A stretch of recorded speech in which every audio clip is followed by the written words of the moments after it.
I guess you could say that was a walk in the park. Oh god, I'm pathetic.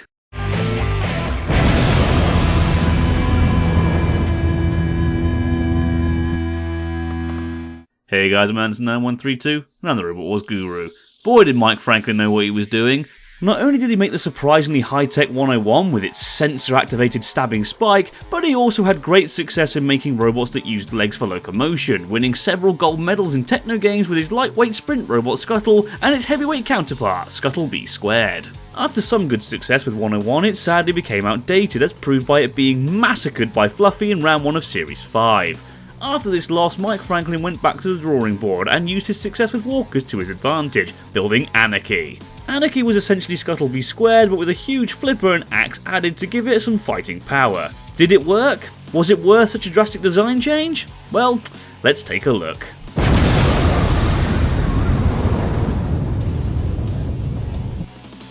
First and foremost, Anarchy was a very solidly built machine. Compact and using an increased waist limit to its advantage, Anarchy was certainly very sturdy. Having dual weaponry also worked to the robot's advantage, allowing it to attack robots in front and behind it, and also working well to score points for judges' decisions. One thing I find incredible about Anarchy is how low its ground clearance was. Even when walking, it stuck to the ground very well.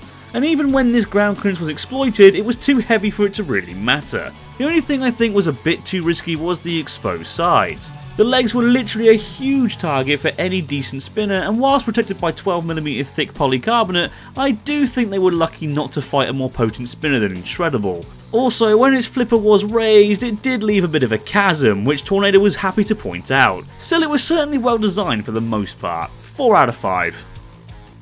I think the most surprising thing about Anarchy was just how good its weapons actually were. Not only was the axe fast, but it was also capable of doing good damage in its fight against Incredible. However, the main punch came from its flipper, which was capable of flipping several heavyweights cleanly over, including eventual champions Tornado. Look how close it was to having Incredible out of the arena here. The weaponry worked fluidly and was effective. If I had one issue, it would be the precision of the axe was a bit messy at times, but overall nothing to sneeze at here. 4.5 out of 5. Anarchy was very reliable overall, never breaking down nor being immobilised by anyone. Even Tornado using its giant dildo thing to penetrate deep into Anarchy's rear didn't stop it. I'm 27. Walkers were never really known for being reliable, so to see one work so well was a treat. However, I can't be too kind simply because we only saw Anarchy fight in 3 battles. I need to see a robot work continuously for a few more battles before I'd be comfortable giving it a 5 out of 5, so I'll give it a 4 out of 5 for now. Character is a tough category for these reviews because it depends on what gives a robot character.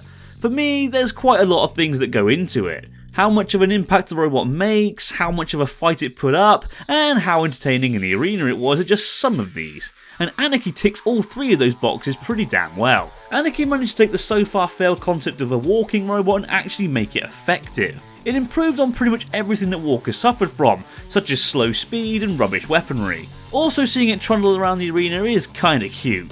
It was just so cool seeing a walker actually win fights, and not in a wanky workaround sort of way like Clawhopper did against Twister. I'm talking full on getting stuck into the action. Overall, I think character was Anarchy's biggest strength, and it shows considering how many people still remember it to this day. 5 out of 5 for character, giving Anarchy a total score of 17.5 out of 20.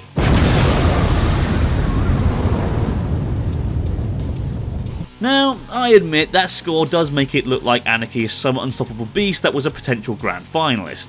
Being realistic here, the furthest I could ever see Anarchy actually going is the top 12, or round 1 of the semi-finals if you would prefer. And even then, I can only think of a couple of heats it could realistically win. However, winning isn't what makes a robot great. I mean, sure, it helps, but for me personally, a great robot is one that is effective in battle, reliable and well designed. Anarchy ticks all of those boxes. Yeah, it was never going to be a champion, but let's be honest here, in 10 series there were only 9 robots succeeded in becoming champion. Anarchy proved that walkers could be effective robots, have real weapons, and go faster than 2 miles per hour. Anarchy took the eventual champion to a good judge's decision and didn't bow down without a fight, and Anarchy managed to cement itself into the memories of many fans.